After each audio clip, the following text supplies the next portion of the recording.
superlotação. Falta de médicos, falta de equipamentos, falta de remédios e até falta de UTIs. Isso não é segredo para ninguém. A situação está muito difícil nos hospitais e para discutir esse assunto, eu trouxe o secretário de Saúde do Estado, Dr. Sérgio Cortes. Doutor Sérgio, por favor, já está com o microfone? Sim, já está. Seja bem-vindo. Tudo bem, Sérgio? Tudo, Cidinha. Prazer Por favor, estar aqui. o prazer é todo meu, obrigado por ter vindo.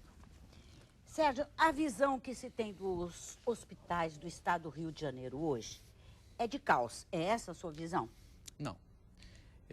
O que nós vemos hoje, na maior parte dos hospitais, realmente ainda existe superlotação nos hospitais, mas uma superlotação muito mais organizada do que era no passado. Hoje a superlotação, eu acho que ela demonstra um outro tipo de atitude. Uma atitude seguinte: todos os pacientes estão sendo atendidos.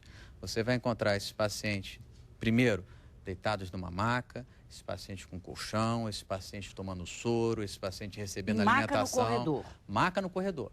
Em alguns hospitais nós temos maca no corredor. Por quê? Isso é uma escolha da secretaria? Não, isso é uma necessidade. Isso é a garantia que todo paciente que procurar um hospital estadual ele será atendido. Não vai ficar na rua? Não vai ficar na rua. Cidinha, você pode ver, antigamente você tinha programa, paciente é mandado embora do hospital e morre no meio da rua. Gestante é mandado embora do hospital e tem filho dentro de um ônibus ou no meio da rua. Vocês nunca mais noticiaram isso. Por quê? Porque nós acolhemos todo mundo. Nós criamos uma coisa chamada acolhimento. Ou seja, nós garantimos que o paciente será atendido. É a melhor maneira de se atender, colocar uma maca no corredor? É óbvio que não. É óbvio que não, mas existe ainda um déficit de leitos muito importante. Nós, quando assumimos, nós tínhamos 1.900 leitos. Hoje temos mais de 3.000 leitos funcionando. Fazíamos 30.000 internações, Cidinha. Estamos fazendo 90.000 internações. Então, é óbvio, aumentou em 3 vezes o número de internações. Por quê? Porque nós estamos recebendo todos esses pacientes. E por quê? Tá ficando mais gente doente? Não é mais gente doente. Eu acho que hoje se faz mais diagnóstico. Vamos dar o exemplo das UPAs, Cidinha? Vamos. Quantas UPAs tem hoje? Nós temos 42 UPAs. Funcionando? Funcionando. E vão fazer todo quantas? o estado. Em todo o estado. Pretendemos chegar até 70 UPAs em todo o estado, incluindo as UPAs ainda que serão inauguradas aqui no município do Rio de Janeiro pela Prefeitura. Mas vai no exemplo que você queria dar. Então, as UPAs, quando nós... Qual foi a ideia do governador Sérgio Cabral com relação à UPA? Ele falou: Sérgio, eu preciso que o posto de saúde funcione 24 horas. Não é possível uma mãe que mora numa comunidade, longe de um hospital, ter que aguardar amanhecer o dia para levar seu filho, que é a hora que ele vai conseguir uma condução, para chegar à emergência de um grande hospital. Vamos criar uma unidade que seja perto da onde a pessoa mora. Criamos a UPA 24 horas. E, Cidinha, foi primeiro uma quebra de paradigma. A primeira UPA da Maré, inaugurada em maio de 2007, foi dentro da favela da Maré, onde todo mundo dizia que saúde não podia ir. Nenhum médico vai querer trabalhar dentro de uma favela, né? Mentira. Temos médicos lá trabalhando. Agora, qual é a grande diferença? Na UPA, o paciente consegue. Ele é feito para unidade de pronto atendimento. O atendimento não é por ordem de chegada. Por que não é por ordem de chegada? Porque lá a gente classifica o risco.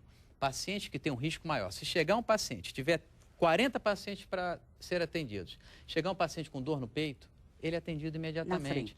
Chegou uma criança com uma febre alta, vomitando, por exemplo, uma suspeita de meningite, é atendido na frente, porque você classifica o risco. Então, nós queremos... E quem classifica o risco, Sérgio? Enfermeiros. Enfermeiros de nível superior, que vêm, medem a temperatura, medem a pressão, fazem um oxímetro, que é um aparelhinho que bota no dedo para ver como é que está a oxigenação, o batimento cardíaco. O teste de meningite. Eles fazem aquela primeira consulta, né? E ali eles dizem: ó, esse é um risco maior. Então, se tiver um risco maior, ele vai para as salas amarelas e vermelhas. E, Cidinha, um dado muito importante: na UPA você faz exame laboratorial 24 horas, ou seja, coisa que hoje nem hospital privado, nem todos os hospitais privados conseguem entregar um exame de sangue em 2 horas. Não entrega mesmo. Eu faço particular e leva 2, 3 dias. Na UPA, nós recebemos às vezes... E por que reclamam tanto, Sérgio? Porque aqueles pacientes que não têm a emergência, Cidinha, que são o que a gente chama de risco verde, o risco pode ser verde, amarelo e vermelho. O risco verde é um paciente, por exemplo, que está com dor nas costas. É um outro paciente que está com uma gripe. O risco amarelo, o que é? é uma pessoa que esteja vomitando. O risco vermelho, uma suspeita do infarto. Esse paciente com risco verde, ele realmente ele tem uma demanda. Não, o risco verde é o mais simples, ele vai demorar mais.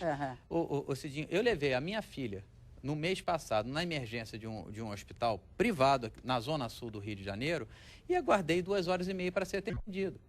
Né? Aguardei, ela não tinha nenhuma emergência, né? Então tive que aguardar. Existe esse pronto atendimento, o ideal é que o menor tempo possível seja atendido, mas acontece, nos casos menos graves, que se demore mais tempo. Mas o que nós garantimos? Se o doente tem um risco alto, o tal risco vermelho, ele é atendido no máximo em até 15 minutos.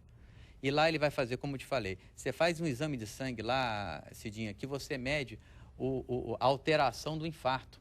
Então você já sabe, antes do infarto ocorrer... Isso eu vi um aparelho lá no Alberto Torres, que é um negócio... gasômetro? Gasometria. Gasometria. Você imagina que eu tenho gasometria dentro de uma UPA, Cidinha. Você tem? Tem. Em todas as UPAs? Todas as UPAs têm gasometria. Explica, gasometria é um exame fantástico. Eu até conversei com uma senhora que o marido tinha tido uma ameaça de infarto, estava infartando, e com esse exame foi possível detectar, com 6 horas de antecedência, o momento do infarto. Eu falei com essa senhora lá.